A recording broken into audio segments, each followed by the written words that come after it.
Pues abran su Biblia a el Evangelio según San Juan en el capítulo 16. Evangelio según San Juan en el capítulo 16.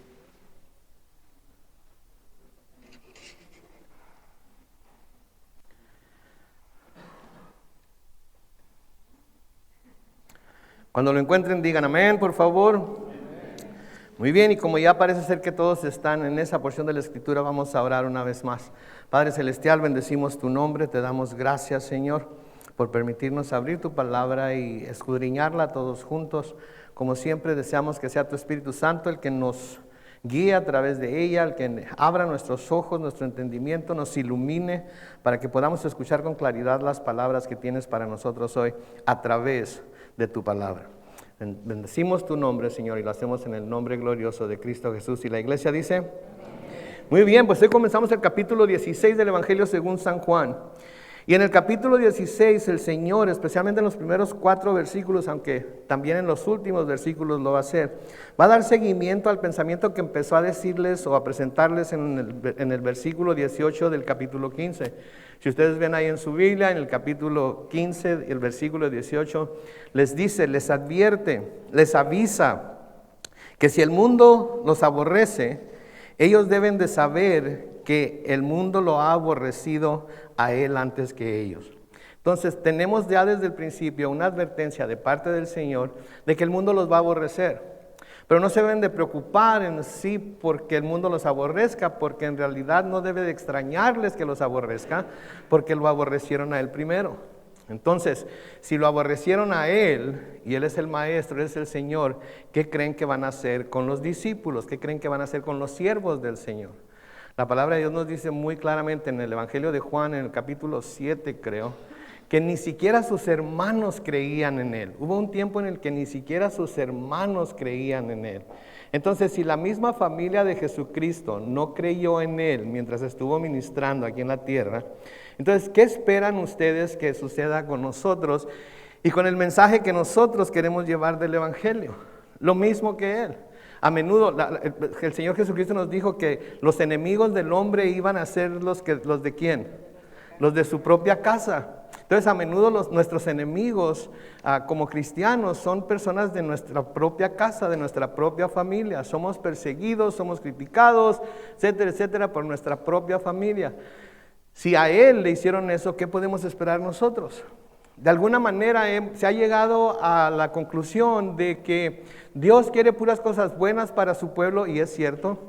Dios quiere solamente derramar bendiciones sobre su pueblo, y es cierto. Dios quiere prosperidad, felicidad, sanidad, etcétera, etcétera, para su pueblo, y es cierto.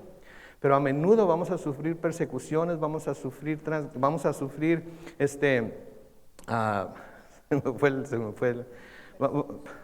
persecución, y vamos a sufrir desprecio, etcétera, etcétera, de mucha gente, y a veces hasta de nuestra propia gente, porque eso fue lo que le sucedió a él.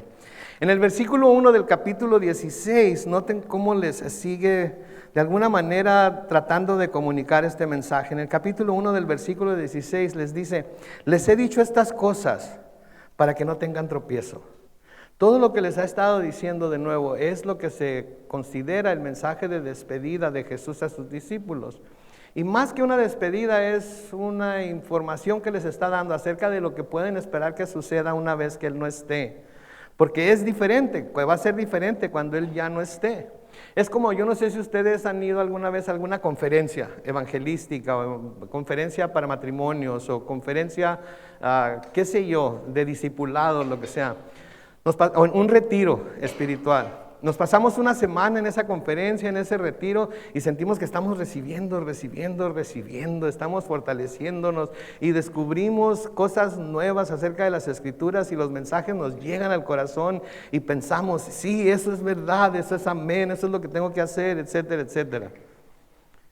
Y cuando termina la conferencia o el retiro, lo que sea, venimos bien cargados, ¿verdad? Venimos como el conejito ese del Ever Ready, ¿verdad? Listos para darle. Pero luego bajamos del monte y llegamos a lo que pudiéramos considerar la vida real. Y vemos que nosotros hemos cambiado, vemos que el Señor ha hecho algo en nosotros, pero en nadie más. Y entonces volvemos a lo que verdaderamente es nuestra vida. ¿Y cuál es la tendencia que hay cuando eso sucede? Nos desilusionamos, nos decepcionamos, pensamos en que qué caso tiene, si yo voy a ser el único que voy a cambiar, si yo voy a ser el único que va a hacer lo correcto. ¿Jesús fue el único que hizo lo correcto mientras estuvo aquí en la tierra? ¿Y lo dejaron en paz por ello? No, lo persiguieron, siempre estaban tratando de hacerlo tropezar y caer. Bueno, pues el Señor aquí les está diciendo, les he dicho estas cosas para que no tengan tropiezo. El Señor quería que supieran que iban a sufrir persecuciones, tribulaciones, ataques, a menudo de su propia casa por ser cristianos, por ser seguidores de Cristo. Y esto no sería, noten, esto no sería solamente una posibilidad, sino una probabilidad. Y de acuerdo con lo que el Señor les está diciendo aquí, es una seguridad. Les está diciendo de antemano, de esto pueden estar seguros. De esto, todo lo que les he dicho, pueden estar seguros. Y una de las cosas de las que pueden estar seguros es que iban a ser perseguidos por su fe. Y luego les dice la razón por la que les está diciendo esto. Les está diciendo esto, ¿para qué? Para que no tengan tropiezo. Para que cuando sucedan estas cosas no vayan a tropezar. La palabra que se traduce aquí tropiezos es la palabra griega escandalizo. Escandalizo. ¿Qué palabra tenemos nosotros que se parece a esa palabra? Escandalizar, escandalosos. Y cuando alguien es muy escandaloso es que ¡ay! Anda corriendo por todo. Mi papá decía, andan corriendo como gallinas sin cabeza, ¿verdad? Eso es lo que quiere decir escandalizarse. Les estoy diciendo estas cosas para que no se escandalicen. O sea, para que cuando pasen no se escandalicen por ello y como resultado vayan a querer apostatar, vayan a querer abandonar o rechazar la fe que han profesado tener. Porque esa es una de las cosas que las pruebas a veces pueden llevar a la gente a pensar. Pueden llevar a la gente a hacer, apartarse de la fe, apartarse de la iglesia, apartarse de los hermanos. Sí, porque no le ven el caso. No le ven el caso. ¿Por qué? Porque tenían una idea muy equivocada de lo que es el evangelio, de lo que son las buenas nuevas. ¿Quieren saber qué son las buenas nuevas? Así es, así en una gota de sabiduría. Las buenas nuevas es que nosotros estábamos condenados para irnos al infierno, no importa qué pasara. Pero Jesucristo vino a pagar por nuestros pecados y ahora tenemos garantizada nuestra entrada al cielo. Esas son las buenas nuevas. Todo lo demás, todo lo que pase entre el momento en el que somos salvos y el momento en que vayamos al cielo, nadie tiene la seguridad de que siempre vaya a ser un buen tiempo. Vamos a tener buenos y malos tiempos, vamos a tener montañas y valles, vamos a tener abundancia y carencia, va a haber de todo en la vida. Pero todas esas cosas que puede haber en la vida, que podemos encontrar en la vida, a veces lo que tratan de hacer o a veces lo que se quiere hacer, que lo que mucha gente hace por ello, es que se aparta de Dios, se escandaliza de lo que le está pasando. ¿Cómo es posible? ¿Cómo puede? Vivimos en un mundo caído. Somos personas caídas. Nadie somos perfectos. ¿Sí? Entonces no nos debemos de escandalizar cuando algo que no va de acuerdo con nuestros planes nos sucede, porque al fin de cuentas sabemos que Dios tiene nuestras vidas en sus manos. ¿Sí? Entonces, no se vayan a escandalizar, se los digo para que no se vayan a escandalizar cuando estas cosas pasen y que por ello, como resultado de ello, vayan a querer apostatar, abandonar o rechazar la fe que han profesado tener. Suele suceder que cuando los problemas vienen a las personas por causa del evangelio, mucha gente termina apartándose de la fe o se da cuenta de que esto no es para mí, porque no es lo que yo pensaba. Porque me dijeron que Dios tenía un maravilloso plan para mi vida. ¿Alguna vez han escuchado eso? Dios tiene un plan maravilloso para tu vida. ¿Y si te da cáncer? ¿Y si pierdes a tu cónyuge? ¿Y si pierdes a uno de tus hijos? ¿En dónde quedó el plan maravilloso? Ahí está todavía. Sí, pero el plan maravilloso no quiere decir que nunca vamos a pasar por pruebas. El plan maravilloso quiere decir que voy a estar. Ese es el plan. Para eso vino Jesús. Todo lo demás, lo bueno que recibimos, las bendiciones que recibimos, son como decimos en inglés, el icing on the cake. ¿sí? Son el betún, se le llama en español, ¿sí? El que se le pone, ese es pilón. Pero el verdadero plan es que un día estemos con Él en el cielo. Y por eso mantenemos nuestra mirada puesta en el Señor, que está en el cielo intercediendo por nosotros, el autor y consumador de nuestra fe. Tenemos la parábola del sembrador, no sé si se acuerdan la parábola del sembrador. El sembrador va sembrando la semilla, que es la palabra, y caen 4 diferentes tipos de tierra. Una de las tierras sobre las que cae es una tierra que está llena de piedras.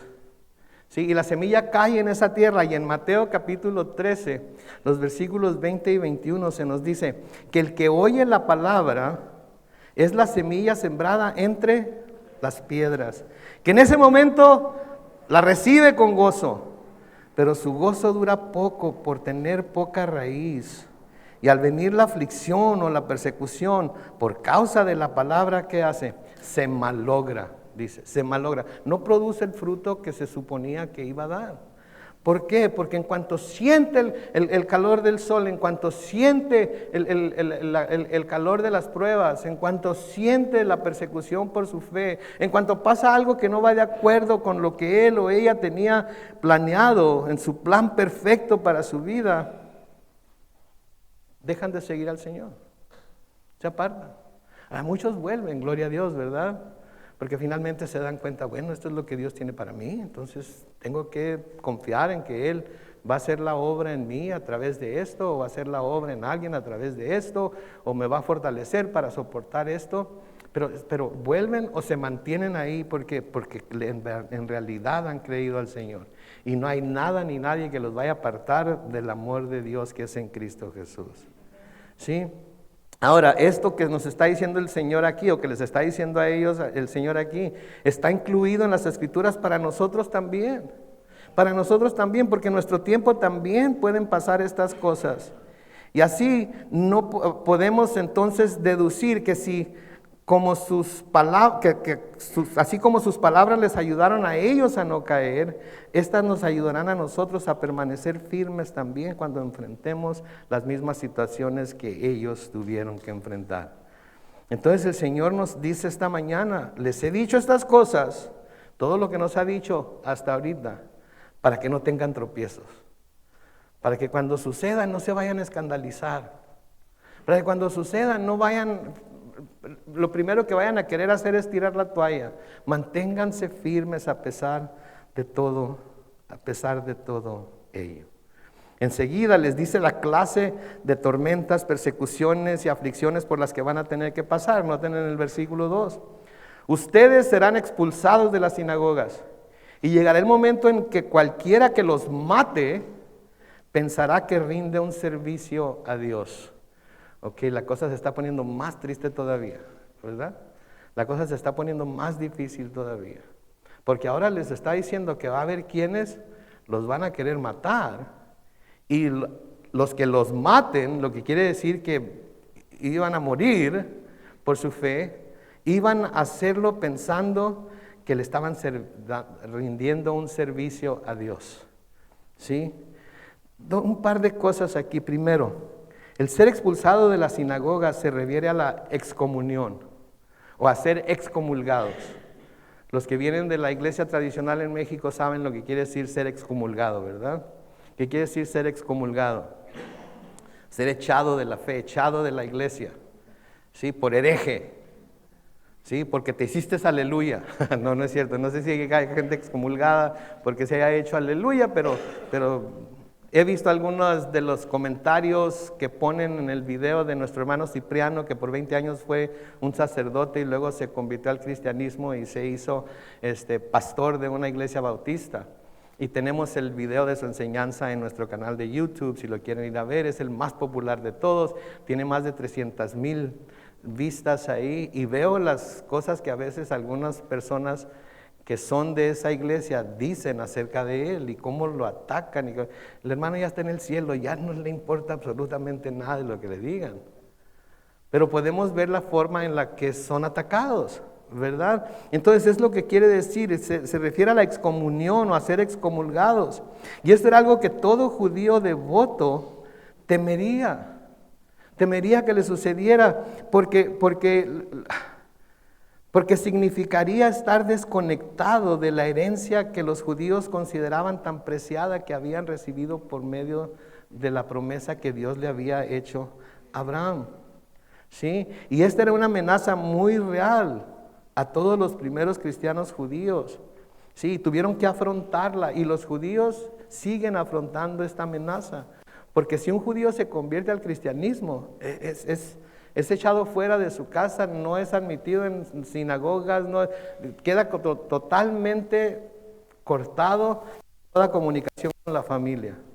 ¿Sí? Entonces los judíos temían ser echados de la sinagoga. La sinagoga era una parte muy importante de la vida judía. La vida judía daba vueltas alrededor de la sinagoga. ¿Sí? Se suponía que una vez al año se tenía que ir a Jerusalén al templo a adorar. ¿Sí? Y había mucha gente muy pobre que no tenía la habilidad para ir al templo.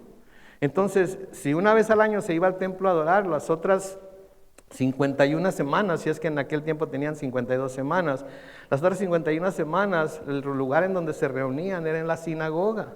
Y si eran echados fuera de la sinagoga, entonces no tendrían un lugar en donde conectarse con los creyentes judíos, con su propia gente, con su propia familia. Entonces la sinagoga era una parte muy importante en la vida del judío. Era el lugar en donde se reunían cada día de reposo para escuchar la palabra siendo leída y explicada, y donde se les animaba a esperar con paciencia la futura venida del Mesías para liberarlos de la opresión romana. ¿Se les parece algo parecido? ¿Conocen ustedes? Esa era la vida del judío, trabajar, ¿sí? de lunes a viernes, y el sábado, el día de reposo, ir a sinagoga. Terminaban el día de reposo en sinagoga, y después de la sinagoga comenzaba el primer día de la semana, y otra vez todo a la regularidad, a hacer lo que siempre se hacía.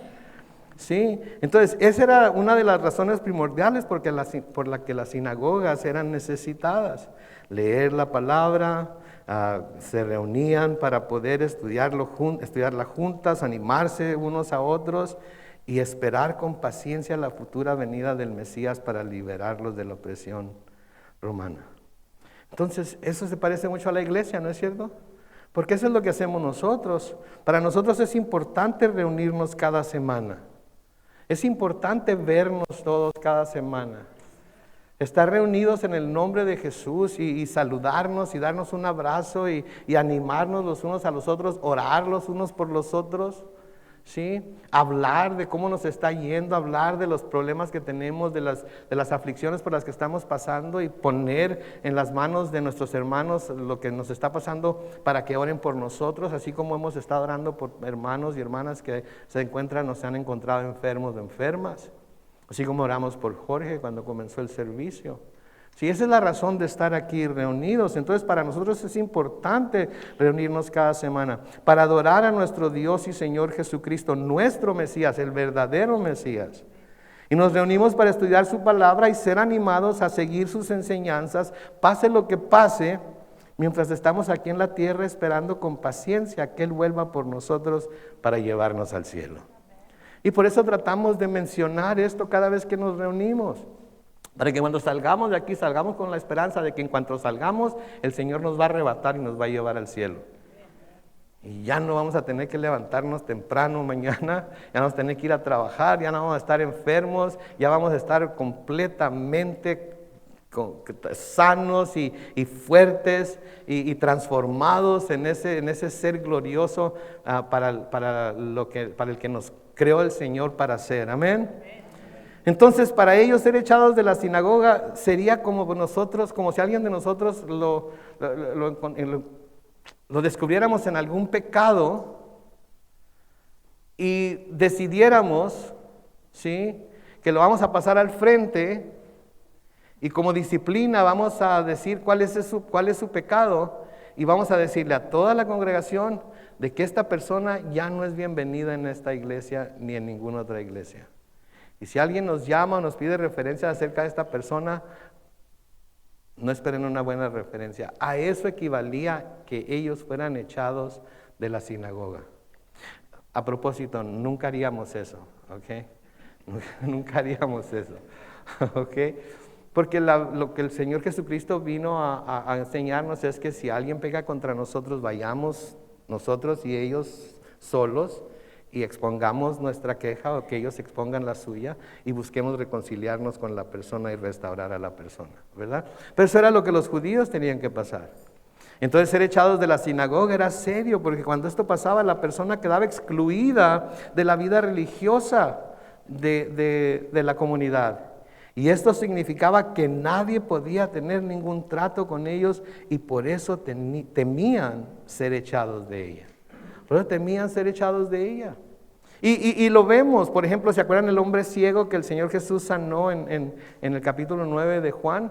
En el capítulo 9 de Juan, en el versículo 22, se nos dice que sus padres dijeron que tenían miedo de los judíos, pues estos ya habían acordado expulsar de la sinagoga a quien confesara que Jesús era el Mesías. Entonces, si los padres del ciego reconocían a Jesús como el Mesías y reconocían como aquel que había hecho el milagro en su propio hijo, ¿qué tenían miedo que hicieran los judíos?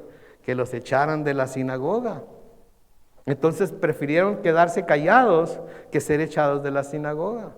También el mismo apóstol Juan nos dice en Juan capítulo 12, si quieren buscarlo ahí en sus Biblias, unas cuantas páginas hacia la izquierda, en Juan capítulo 12, los versículos 42 y 43, donde se nos dice, con todo eso, muchos creyeron en él, incluso algunos de los gobernantes, pero por causa de los fariseos no lo confesaban, para no ser expulsados de la sinagoga. Y es que amaban más la gloria de los hombres que la gloria de Dios. Entonces, con tal de no ser expulsados de la sinagoga, líderes principales de la religión, líderes, maestros de la ley, aunque habían creído, decidían quedarse callados para no ser expulsados de la sinagoga. Lo que nos dice que les importaba más que los hombres los vieran bien, en lugar de que Dios los viera bien. Preferían su lugar como líderes en la sinagoga, en la comunidad de judíos, que Dios, en lugar de que Dios los viera como líderes en la iglesia, por así decirlo, aunque todavía la iglesia no había sido establecida. ¿Sí? O líderes religiosos que predicaran la verdad. Entonces, por eso les dice, los van a echar de la sinagoga. ¿Qué les está diciendo aquí? Los está poniendo al tanto de lo que va a pasar para que cuenten el costo que van a tener que pagar por seguir a Jesús. Para que cuenten el costo que van a tener que pagar por seguir a Jesús. Hermanos y hermanas, déjenme decirles algo. La salvación que el Señor nos ha dado en Jesucristo es completamente gratis y se nos ha dado por gracia, por medio de la fe, no por obras para que nadie se gloríe. ¿Amén? Pero el seguir a Cristo cuesta. El seguir a Cristo cuesta. Y de nuevo, a veces el precio que tenemos que pagar viene de nuestra propia familia, viene de nuestra propia casa, viene del desprecio de las personas que menos esperamos. Y tenemos que reconocer eso aquí como cristianos hoy, para que no nos escandalicemos cuando suceda. Para que no digamos, a mí nadie me dijo esto. Hoy pongo de testigo al cielo y las estrellas, como dice el Señor. Pongo de testigo al Señor de que ya les he advertido que esto es algo que si el Señor Jesucristo les prometió a sus discípulos que les iba a suceder, esto es algo que nos va a suceder a nosotros también. Ahora, estas personas que van a perseguir a los discípulos, que van a causar aflicción a los discípulos, estas personas iban a hacer lo que iban a hacer, convencidos de que de hecho lo estaban haciendo como un servicio a Dios. Y la palabra que se traduce aquí sacrificio, que se produce aquí servicio, es como un sacrificio. Entonces aquellos que iban a perseguir a los cristianos y que en un momento dado los iban a matar, lo iban a considerar como que estaban presentando un sacrificio a Dios mismo. ¿Sí? Esta es una característica, y Ok, voy a decir como lo dice mi mamá, que a veces la gente me dice que yo hablo más de lo que dice mi mamá de que lo que dice la Biblia. No, lo que dice mi mamá lo dice porque mucho de ello está basado en la Biblia, y mi mamá nunca le daría los dichos de mi mamá el lugar que le merece a la Biblia, pero muchos de sus dichos son ciertos. Y uno de los dichos que ella me enseñó fue que al que le quede el saco, ok. Entonces, de nuevo, para retomar estas cosas, las personas que las hagan, lo harán convencidos de que de hecho lo están haciendo como un servicio a Dios. ¿Y saben quién muestra estas características de las que está hablando el Señor aquí? La gente hiperreligiosa. ¿Escucharon ese término? No sé si lo han escuchado antes. Si no lo han escuchado, es mío, ¿ok? Yo recibo el crédito por inventarlo. Es hiperreligiosa. ¿Qué quiere decir? Que es súper religiosa. Súper religiosa. Sí, súper religiosa, y siente que Dios lo ha puesto a él o a ella para defender la causa de Dios. Y cualquier cosa que vea que no va de acuerdo con lo que él o ella piensa que debe ser, empieza a apuntar con el dedo. No se pone a pensar en circunstancias, no se pone a pensar en lo que pudiera estar pasando en la vida de las personas. Simplemente, esto es lo que la palabra de Dios dice, y el que no lo haga tal y como la palabra. Hay tantas cosas que considerar, mis hermanos, hay tantas cosas que considerar. No tenemos el tiempo para involucrarnos en todas. Pero una de las personas que están convencidas de que están haciendo un servicio a Dios son las personas hiperreligiosas, que siempre piensan que lo que están haciendo es por y para Dios. Y no hay nada de malo con seguir. El cristianismo es una religión en sí, basada en otra religión, que es el judaísmo. Pero es muy diferente seguir una religión a ser una persona religiosa. Aquí es muy diferente. Porque seguir una religión que está basada en las Escrituras, que está basada en la palabra de Dios, no tiene nada de malo. Pero buscar establecer una religión personal, por como yo pienso que las cosas se deben de hacer, eso sí tiene algo de malo. Porque eso no fue lo que nos enseñó el Señor Jesucristo. ¿Sí? Entonces la gente hiperreligiosa siempre está pensando que lo que está haciendo es por y para Dios. ¿Y saben de qué me recuerda esto? Me recuerdan a un contratista con el que yo trabajé en la industria de la ropa, que era musulmán. Y él sentía que él tenía que defender el Islam, tenía que defender al profeta, ¿verdad? Y tenía que defender a Alá. ¿Sí? Mis hermanos, yo no puedo defender a mi Dios. Es más, mi Dios no necesita que yo lo defienda.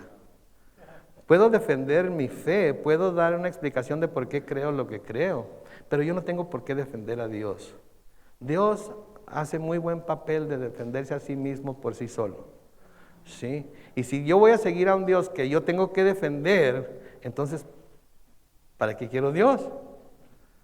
¿No es cierto? Entonces, hay que ser gente que sigue una religión, la religión verdadera, que está basada en lo que las Escrituras dicen, pero no hay que ser hiperreligiosos. Amén. Entonces, de nuevo, estas personas piensan que lo que están haciendo, lo están haciendo para Dios. Y saben que no pasó mucho tiempo antes de que lo que Jesús les había dicho que iba a suceder, sucediera. No pasó mucho tiempo. No pasó mucho tiempo antes de que lo que Jesús les dijo que iba a suceder, sucediera. ¿Se acuerdan de un hombre llamado Saulo?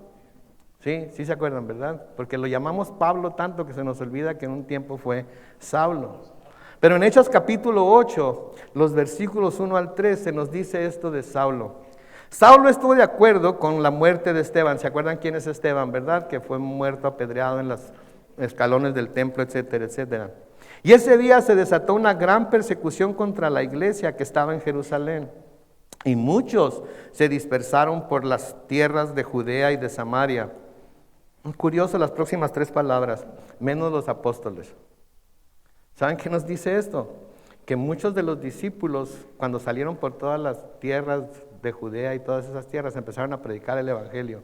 ¿Saben quiénes no salieron a predicar el evangelio inmediatamente? Los mismos apóstoles. ¿Saben cuánto tiempo pasó antes de que los meros apóstoles salieran a predicar como el Señor les había mandado? 20 años. Entonces los que habían mandado, los que había enviado a ser apóstoles se quedaron ahí guardaditos en Jerusalén. Pero cuando empezó la persecución, todos los que habían creído en el Señor por medio de los apóstoles salieron corriendo y fueron predicando el evangelio. Sí, entonces, de nuevo, Saulo estuvo de acuerdo con la muerte de Esteban y ese día se desató una gran persecución contra la iglesia que estaba en Jerusalén. Y muchos se dispersaron por las tierras de Judea y de Samaria, menos los apóstoles. Y mientras que unos hombres piadosos levantaron a Esteban, le enterraron y lloraron mucho por él, Saulo hacía destrozos en la iglesia, entraba en las casas y arrastraba a hombres y mujeres y los llevaba a la cárcel. Es lo que el Señor les había dicho unas cuantas semanas, unos cuantos meses antes de que ascendiera al cielo. Es exactamente lo que el Señor les había dicho que iba a suceder. Lo que nos dice, como les he dicho siempre, que las palabras que Dios nos da por medio de Jesucristo, inspirados por el Espíritu Santo, plasmadas en las páginas de las Escrituras, todas las palabras que el Señor dice de lo que iba a pasar, ¿sabe qué? Ha pasado, está pasando y seguirá pasando hasta el fin. Y lo que nos habla de lo que va a suceder después del fin de la tierra también es cierto. Así es que todo lo podemos creer, todo lo podemos tomar como cierto y como certero y podemos creer en ello. Amén. En Hechos capítulo 9, los versículos 1 y 2, Hechos capítulo 9, los versículos 1 y 2. Noten lo que dice: Saulo aún lanzaba amenazas de muerte contra los discípulos del Señor cuando fue a ver al sumo sacerdote. Ahí le pidió cartas para las sinagogas de Damasco para que en caso de hallar hombres o mujeres de este camino, el camino de Cristo, los pudiera llevar presos a Jerusalén. Entonces está cumpliendo al pie de la letra lo que el Señor les había dicho a sus discípulos. Y se está cumpliendo por un hiper judío, hiper religioso. Una persona que estaba convencido de que todo lo que hacía, lo hacía para Dios, por Dios, para el bien de Dios, para el bien de su religión judía. ¿Sí?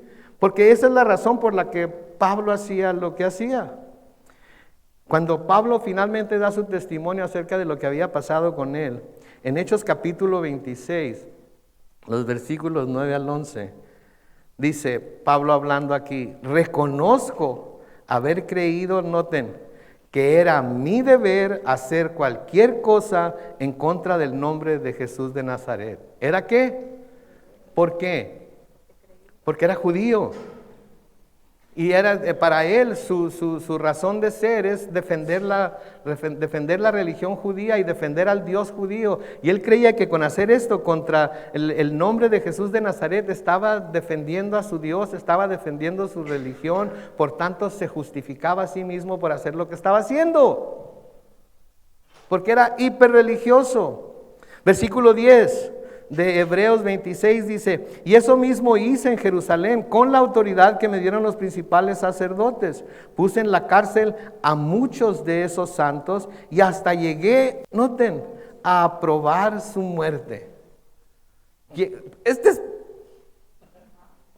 Saulo. Luego Pablo, pero es Saulo. ¿Sí? Llegué a aprobar su muerte.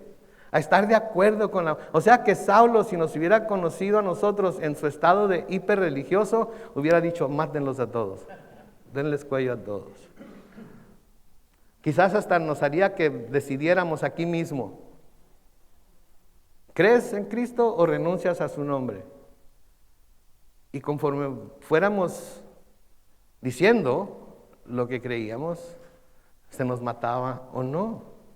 Se nos mataba o no. Versículo 11 de Hechos 26 dice: en las sinagogas muchas veces los castigué y los forcé a blasfemar.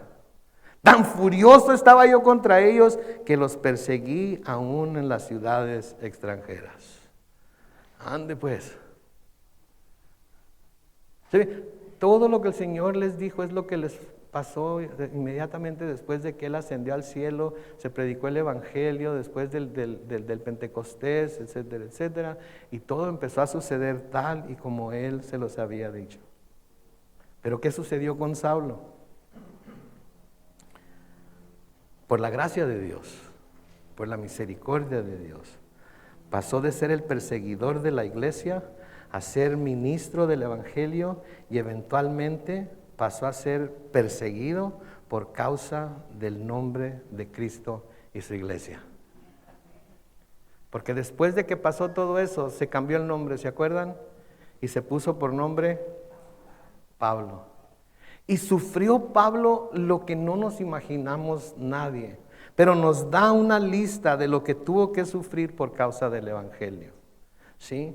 En 2 de Corintios capítulo 11, comenzando con el versículo 23, Pablo escribe aquí, dice, son ministros de Cristo, hablando de los apóstoles, los otros que se presentaban como apóstoles. Dice, hablo como si estuviera loco. Yo lo soy más. Mis trabajos son más abundantes. Mis azotes, los azotes que había recibido por causa de Cristo, innumerables, ya había perdido la cuenta. Mis encarcelamientos, muchos más. Muchas veces he estado en peligro de muerte. Versículo 24, 5 veces he recibido de los judíos 39 azotes. Porque por ser tan misericordiosos, en lugar de dar 40, daban 40 menos 1 para que no le fuera a doler mucho al camarada que estaban azotando. ¿Sí? Sí, entonces, 5 veces he recibido de los judíos 39 azotes. 3 veces he sido azotado con varas. 1 vez he sido apedreado. 3 veces he padecido naufragio. 1 noche y 1 día he estado como náufrago en alta mar. Son muchas las veces que he estado de viaje corriendo peligros de ríos, peligros de ladrones, peligros de mi propia gente, hablando de los judíos, peligros de los no judíos, hablando de los gentiles, peligros en la ciudad, peligros en el desierto, peligros en el mar, peligro entre falsos hermanos. Versículo 27. He pasado por muchos trabajos y fatigas. Muchas veces me he quedado sin dormir, he sufrido de hambre y de sed. Muchas veces no he comido y he pasado frío y desnudez. Y además, dice el versículo 28, además de todo eso o esto, lo que cada día pesa sobre mí es la preocupación por todas las iglesias. Entonces, nos está dando una lista de todo lo que tuvo que sufrir por causa de Jesucristo. Por causa de la predicación del Evangelio. No creo que ninguno de nosotros llegue ni a la mitad de ello, ni a 1/4 parte, ni a 1/10 parte. Es más, no creo que ninguno de nosotros haya sufrido ninguna de estas cosas por nuestra fe todavía. Y aparte de todo ello, mientras estaba sufriendo todo ello, vemos aquí el corazón de Cristo, porque además de todos esos sufrimientos, cada día pesa sobre mí la preocupación por todas las iglesias. Me la paso pensando en las iglesias que he establecido, me la paso pensando en los santos que dejé allá, me la paso pensando en quien dejé encargado como pastor o como anciano. Aparte de todo lo que he estado sufriendo física, emocional, espiritual, aparte de todo ese sufrimiento, la preocupación que tengo por las iglesias. Este era Saulo. Ahora Pablo, lo que nos debe de decir que no hay nadie que se vaya a escapar de la persecución por su fe en Cristo. No hay nadie que se vaya a escapar de las aflicciones por su fe en Cristo. No hay nadie que se vaya a escapar de los sufrimientos por su fe en Cristo. Y la palabra de Dios nos lo dice por adelantado para que cuando suceda no nos escandalicemos. Porque tenemos la tendencia a ser escandalosos, ¿verdad? A mí odio las agujas. ¿Ustedes no? ¿Hay alguien que odia las agujas? Evito ir al doctor para que no me vayan a sacar sangre. Evito ir al doctor me han hecho, algunas personas me han dejado bien moreteado el brazo por sacarme sangre. Entonces prefiero no ir al doctor. Porque ir al doctor es como ir con el mecánico. ¿No es cierto? Quiero que le cambie el aceite. No, andan mal los frenos y la bomba de agua anda liqueando y la bomba de gasolina está escapando. Y salen un montón de cosas. Yo me toco, me siento bien, no necesito doctor.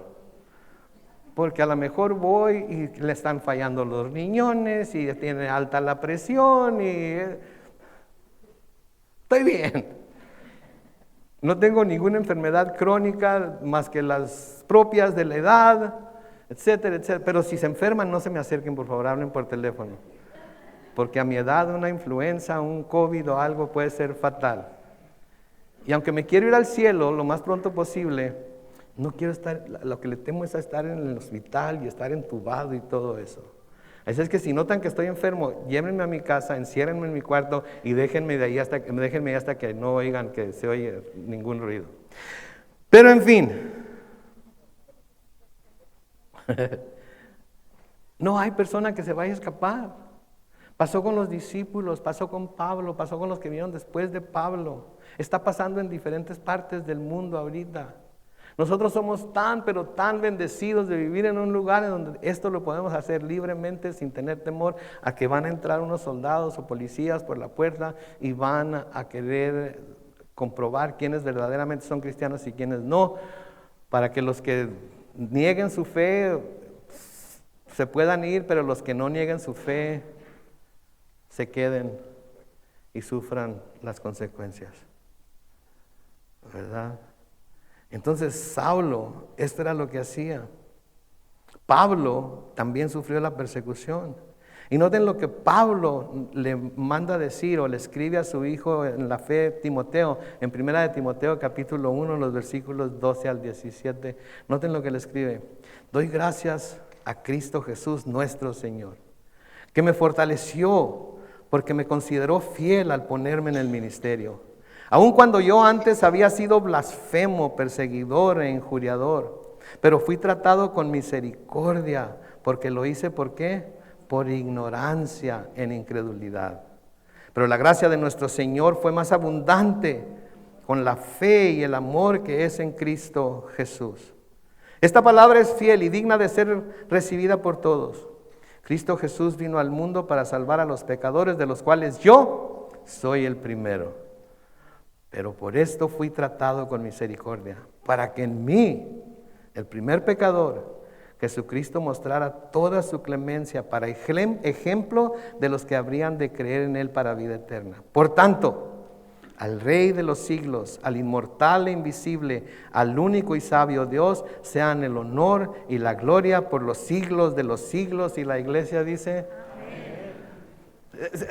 Estamos viendo, Saulo reconoció que lo que había estado haciendo, lo había estado haciendo por ignorancia, que no era un servicio a Dios en realidad, sino que como el mismo Señor le dice cuando lo tumban del caballo, del camello, del burro, lo que sea que haya estado en camino a Damasco, lo tumba y le dice, Pablo, dura cosa te es dar coces contra el aguijón. Pablo se convierte, cambia su nombre a Pablo, empieza a ministrar, empieza a predicar el evangelio. ¿Y qué empieza? A ser bien recibido por todos los líderes judíos.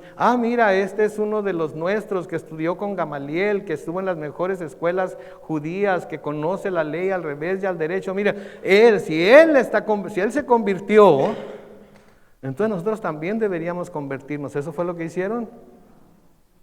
Lo despreciaron, tuvo que apelar a Roma cuando lo trataron de enjuiciar para que no lo mataran. Tuvo que salir escondido en canastas en una ocasión por arriba del muro de la ciudad para que no lo encontraran y lo mataran. Todo el que quiera vivir una vida piadosa en Cristo Jesús sufrirá aflicción. No hay manera, y a menudo, vuelvo a repetir, dentro de la misma casa. ¿Sabían ustedes que todos los primeros discípulos de Jesús sufrieron muertes de mártir? Según la tradición cristiana, la mayoría de los apóstoles de Jesús murieron como mártires tras predicar su mensaje. En la Biblia solo se nos detallan las muertes de Judas Iscariote, que murió como se ahorcó, se suicidó. Santiago el mayor, que fue decapitado por orden de Herodes Agripa I en Jerusalén. Y aunque no fue de los originales, Esteban, que fue apedreado también. ¿Se acuerdan cuando Pablo estaba ahí consintiendo o asintiendo en su muerte? Juan fue el único de los discípulos originales o apóstoles originales que presuntamente murió por causas naturales, desterrado en la isla de Patmos. Pero eso no quiere decir que no trataron de matarlo. ¿Saben qué cuenta la tradición de la iglesia que hizo Nerón con Juan? Cuenta que llenó una olla de aceite y lo quiso hervir dentro del aceite. Lo quiso hervir dentro del aceite. Entonces, no nos imaginamos, no nos podemos ni imaginar las barbaridades que algunos cristianos en el mundo han sufrido y están sufriendo por su fe en Cristo Jesús a manos de aquellos que en nombre de su Dios, no del Dios verdadero, en nombre de su Dios, los torturan y matan.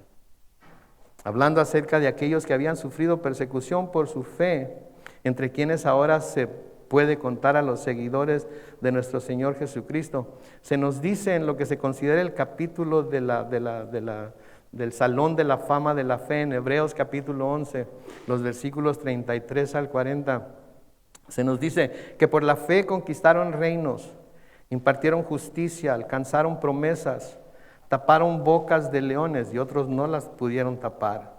Apagaron fuegos impetuosos, escaparon del filo de la espada, sacaron fuerzas de la flaqueza, llegaron a ser poderosos en batallas y pusieron en fuga ejércitos extranjeros. Versículo 35, hubo mujeres que por medio de la resurrección recuperaron a sus muertos, pero otros fueron atormentados y no aceptaron ser liberados porque esperaban obtener una mejor resurrección. Otros sufrieron burlas y azotes y hasta cadenas y cárceles. Fueron apedreados, aserrados, que quiere decir serruchados en dos, puestos a prueba, muertos a filo de espada, anduvieron de un lado a otro cubiertos de pieles de oveja y de cabra, pobres, angustiados y maltratados. Estos hombres de los que el mundo no era digno anduvieron errantes por los desiertos, por los montes, por las cuevas y por las cavernas de la tierra. Y aunque por medio de la fe todos ellos fueron reconocidos y aprobados, no recibieron lo prometido. Todo esto sucedió para que ellos no fueran perfeccionados aparte de nosotros, pues Dios había preparado algo mejor para nosotros. ¿Qué creen que dirían estas personas si las tuviéramos aquí enfrente y les dijéramos, Dios tiene un plan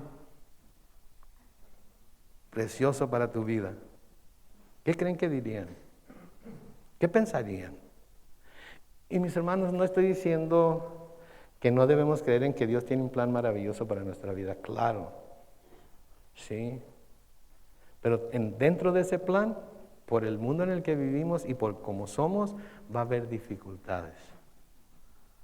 Con nosotros mismos a veces la lucha es interna, ¿no es cierto? A veces la lucha no es tanto con otros, sino interna.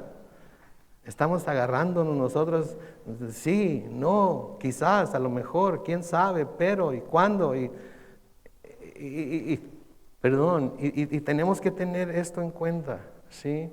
Porque nosotros nos quejamos por tantas cosas, ¿no es cierto? El estacionamiento está bien lejos, hasta allá. Hay otro estacionamiento de este lado, por si acaso, ok, para que está más cerca. Las sillas están muy duras. No tendrán unas con cojincito. El pastor predica demasiado largo. Mira qué horas son ya. Se está pasando. Se pasa, qué bárbaro. ¿Cuánto tiempo nos quiere tener aquí? Dejé los frijoles cociendo en la estufa. Nos quejamos por tantas cosas, ¿no es cierto? Pero ninguna como la que los discípulos y después apóstoles y creyentes de aquel tiempo sufrieron y que muchos creyentes están sufriendo en nuestro mundo inclusive hoy. Entonces tenemos que cuidarnos cuando nos quejamos. Tenemos que cuidarnos de qué nos quejamos. Y luego les dice de nuevo en el versículo 3, y esto lo harán porque no conocen al Padre ni a mí.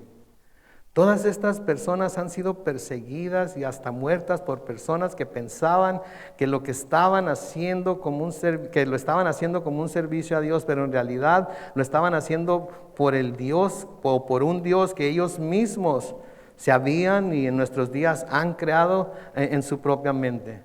Su religiosidad, su religión, su soberbia, su deseo de tener poder y control sobre todo el mundo, su orgullo de que ellos son mejores que todo el mundo, de que su religión es mejor, etcétera, etcétera, etcétera. Creían que conocían a Dios y creían que cuando llegara el Mesías lo reconocerían a Él, pero no fue así. No fue así, ya estaba la prueba de que no había sido así. Cuando estudiamos Juan en el capítulo 1 y los versículos 10 y 11 se nos dice que en el mundo estaba y el mundo fue hecho por Él, por el verbo o por la palabra, según la versión que esté leyendo, pero el mundo no lo conoció. El verbo vino a lo suyo, pero los suyos no lo recibieron. Entonces no lo habían conocido. Ni conocían, ni creían, ni conocían a Dios, ni creían lo que los profetas habían dicho acerca del Mesías, porque cuando lo vieron, cuando vino predicando, no supieron, no se dieron cuenta que era el Mesías. Pablo y Bernabé, cuando van a predicar a los judíos en Antioquía de Pisidia, les dice esto en Hechos capítulo 13, versículos 26 al 28.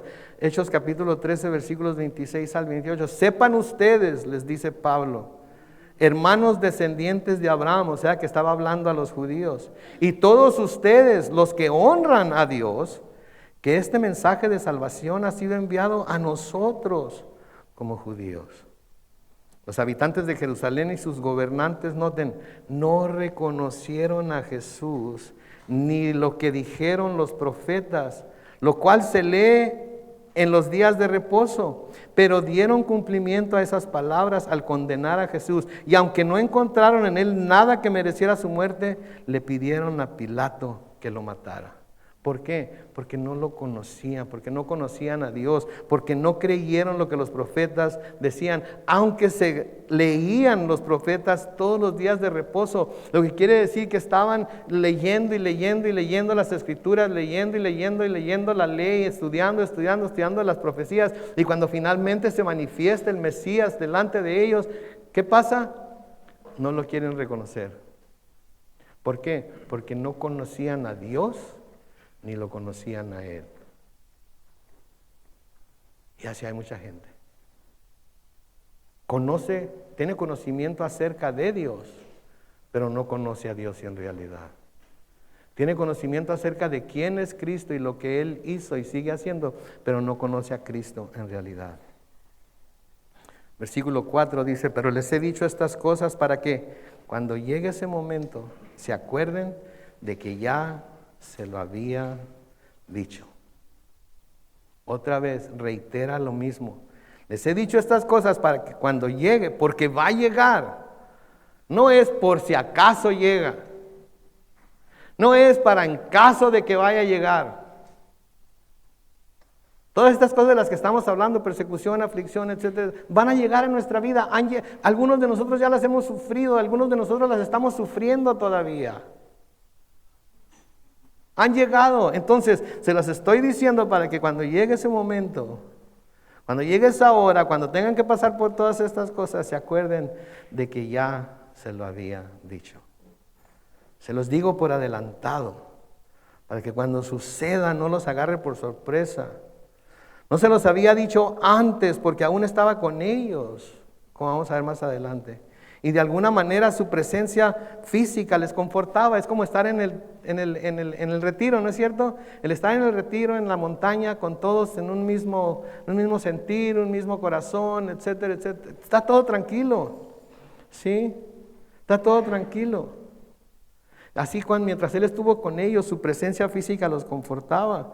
Además, mientras Él estaba con ellos, Él era el que recibía los ataques por parte de los líderes religiosos, ¿no es cierto?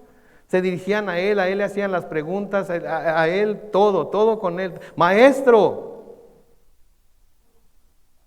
¿es legal pagar impuestos a Roma o no es? Maestro, había 7 hermanos y todos se casaron con la misma y todos se murieron. Investigan a la viuda, ¿verdad? Diría yo. Pero, ¿de quién va a ser esposa cuando lleguen al cielo? Si crees en la resurrección, ¿de quién va a ser esposa? No lo conocían, tanta palabra que tenían en el cerebro, y aún así no lo conocían. Porque la tenían en el cerebro, pero esa palabra no había llegado al corazón. ¿Sí? Y su palabra la debemos esconder en nuestro corazón para no pecar contra Él. Entonces, mientras Él estaba con ellos, su presencia física les confortaba. Mientras Él estaba con ellos, los líderes religiosos, los fariseos y escribas se dirigían a Él, y Él era el que recibía los ataques. Pero iba a llegar el día en el que Él ya no iba a estar. Y ellos tenían que saber lo que venía. En Mateo capítulo 10, los versículos 16 al 18, les dice esto: tengan ustedes en cuenta que los estoy enviando como ovejas en medio de lobos. Así que sean prudentes como serpientes y sencillos como palomas. ¿Por qué dice prudentes como serpientes? ¿Sabían que la serpiente no anda buscando a quién picar? Los piquetes de serpiente, las mordeduras de serpiente, la mayoría son porque alguien se tropezó con ellas, las pisó y se trató de defender y mordió a la gente. Pero cuando sienten que algo viene, ¿saben qué hacen las serpientes? Se esconden. Es como las lagartijas en su jardín. ¿No tienen lagartijas en su jardín? Yo tengo un montón de lagartijas en mi jardín. Y voy caminando por la banqueta y de repente, ahí va una, ahí va otra. Me pregunto si la carne de lagartijas era buena, porque ¿cómo tengo lagartijas en el jardín de atrás? I'm sorry. Se me vino. Ya está haciendo hambre, ¿verdad? Ok, cálmense. Entonces, de nuevo, Mateo 10, 16, tengan ustedes en cuenta que los estoy enviando como ovejas en medio de lobos, así que sean prudentes como serpientes y sencillos como palomas. Las palomas también, ¿verdad? Están bien tranquilas. Bien tranquilas, no hacen ningún daño, ¿verdad? Entonces sean sencillos como palomas. Versículo 17 dice: cuídense de la gente, porque los entregarán a los tribunales y los azotarán en las sinagogas, y por causa de mí incluso los harán comparecer ante gobernadores y reyes para que den testimonio ante ellos y ante las naciones. Les está diciendo, esto es lo que va a pasar. En Mateo 24, versículos 9 y 10. Entonces les dice el Señor Jesús a sus discípulos: los entregarán a ustedes para ser torturados y los matarán, y todos los odiarán por causa de mí. No por ser enfadoso, no por ser metiche, no por ser chismoso, por causa del nombre de Jesús. Si los odian por ser enfadosos, chismosos y todo, bien merecido lo tienen. No es cierto. Pero que no sea esa la causa de que nos odien por el nombre de Jesús, porque creemos en Él, porque le somos fieles a Él, porque queremos servirle a Él por sobre todas las cosas, porque queremos vivir para Él y si es necesario morir por Él, que nos odien por eso. ¿Sí? Entonces de nuevo, los entregarán a ustedes para ser torturados y los matarán y todos los odiarán por causa de mi nombre. En aquel tiempo, noten lo que dice, muchos tropezarán. Muchos se van a escandalizar, muchos van a correr y unos a otros se traicionarán y odiarán. Oh my God. Tenemos que tener tanto cuidado con que eso no suceda en nuestra iglesia. Tenemos que tener tanto cuidado con que esto no suceda en nuestra iglesia. Por eso debemos venir al lado de los que están sufriendo, venir al lado de los que están débiles, venir al lado de los maduros y tratar de levantarlos al siguiente nivel en lugar de pisarlos y darles la patada para que se caigan de la escalera. Por eso necesitamos estar al tanto de las necesidades de nuestros hermanos y hermanas, no para ganar puntos con Dios, sino porque somos parte de un organismo que se llama la iglesia, de la cual todos somos miembros y todos tenemos nuestra función en ella. Muchos en aquel tiempo tropezarán y unos a otros se traicionarán. De nuevo el capítulo 15 de Juan, si ven ahí en su Biblia los versículos 20 y 21, les dice: acuérdense de la palabra que les he dicho. El siervo no es mayor que su Señor. Si a mí me han perseguido, también a ustedes los perseguirán. Si han obedecido mi palabra, también obedecerán la de ustedes. Pero todo esto les harán por causa de mi nombre, porque no conocen al que me ha enviado. No conocen a Dios. Dicen conocerlo, pero no lo conocen. Y mis hermanos, siento tener que decirles que la iglesia seguirá siendo objeto de esta clase de persecución y de esta clase de aflicciones dentro y fuera, dentro de nuestra propia casa, donde quiera que nos desenvolvemos. Va a seguir siendo objeto de esta clase de persecución y aflicción hasta que el Señor vuelva por ella. Hasta que el Señor vuelva por ella. Se los he dicho para que cuando estas cosas sucedan, se acuerden que se los he dicho. Que he cumplido con el cometido que me ha dejado mi Señor hoy para decir, y lo estoy diciendo con cuanta claridad puedo para que todos entendamos que esta es nuestra situación aquí en esta tierra. Y que nos preparemos, porque el Señor puede venir en cualquier momento. Primera de Pedro, capítulo 4, los versículos 12 al 14, dice: amados hermanos, no se sorprendan de la prueba de fuego a que se ven sometidos, como si les estuviera sucediendo algo extraño. Si sienten que les está sucediendo algo extraño, no han entendido. Pero si la ven y dicen, la prueba está dura, pero no me extraña, porque eso es lo que el Señor Jesucristo dijo en su palabra. ¿Sí? Versículo 13, al contrario, aquí es en donde tenemos el problema, ¿verdad? Alégrense. Alégrense de ser partícipes de los sufrimientos de Cristo, para que también se alegren grandemente cuando la gloria de Cristo se revele. Bienaventurados ustedes cuando sean insultados por causa del nombre de Cristo. Sobre ustedes reposa el glorioso Espíritu de Dios.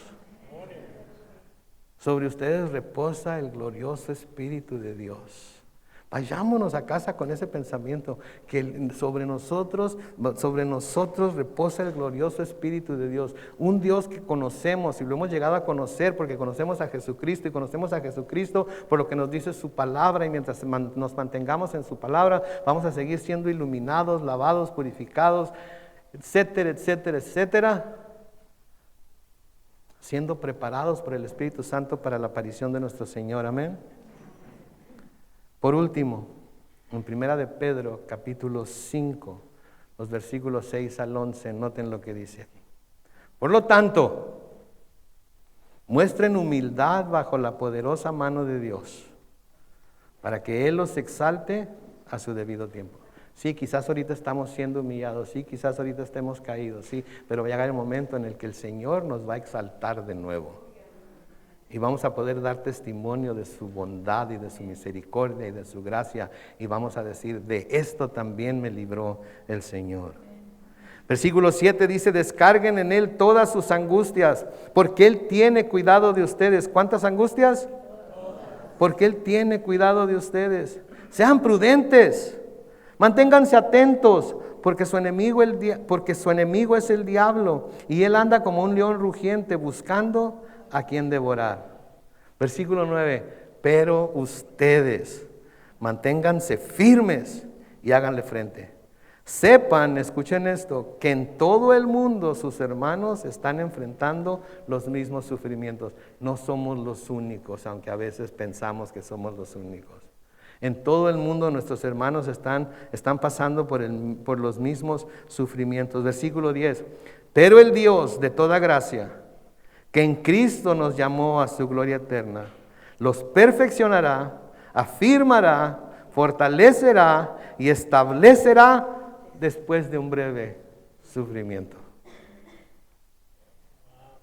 Y termina el versículo 11. A Él se ha dado el poder por los siglos de los siglos. Y la iglesia dice, amén. Oremos. Padre Celestial, te damos gracias, Señor, por tu palabra. Te damos gracias, oh Dios, por estos pasajes que estudiamos, que a veces nos resultan difíciles, oh Dios, no solamente de entender, sino de aceptar. Y tenemos que luchar con ellos en nuestro propio corazón y de alguna manera reconciliar lo que nosotros creemos y cómo creemos en ti, para poder, Señor, entender claramente tu plan para nuestras vidas.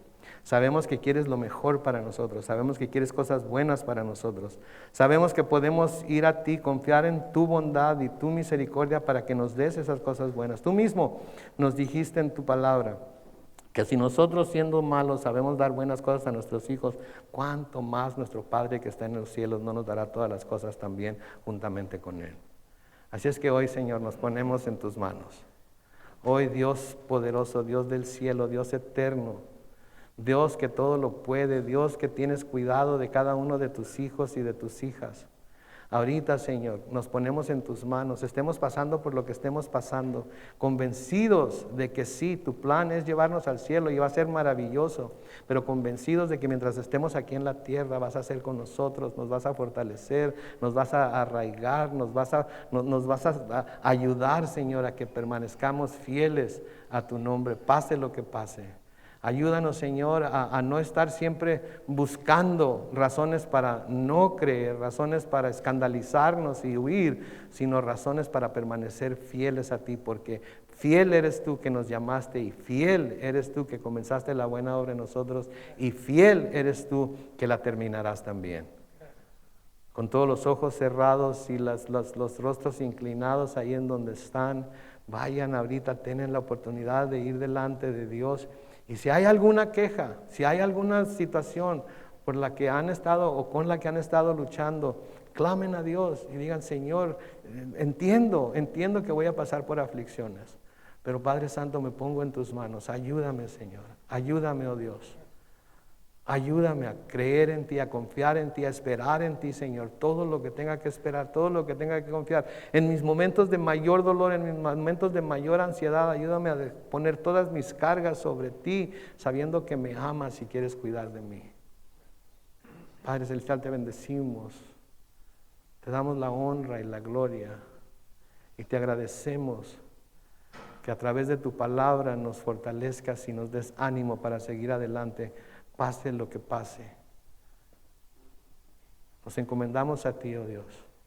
Y lo hacemos hoy y siempre. Y lo hacemos en el nombre glorioso de Cristo Jesús. Y la iglesia dice...